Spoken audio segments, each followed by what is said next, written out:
Happy day grade 1 children. Today we are going to learn about forward counting. Okay. In a previous class we have learned about the number name, expanded form, this all. So now we are going to continue the learning with the forward counting.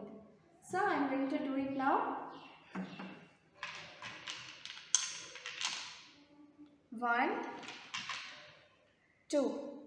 Here I have kept 2 objects here. So now I am going to keep a number card 2. There is a 2 object. After this 2, 1, 2, 3. Here I have kept 3 objects. So I am going to keep a number card of 3. So now I have to count these 2 together. I repeat, I have to count these 2 together. How can we count together?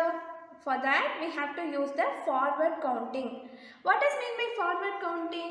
Forward counting in the sense we have to count like a after number, one after number, one after number. This we have learned in second lesson. No, in the same way we have to do this also. This is known as a forward counting.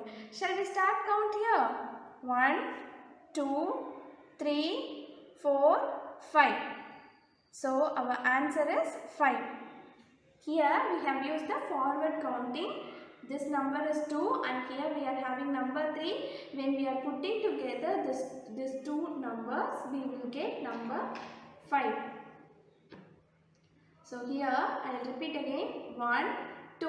We are having number 2 here. And here we are having number 3. And when we are putting these 2 numbers together by using the forward counting, 1, 2, 3, 4, 5. So we have came forward.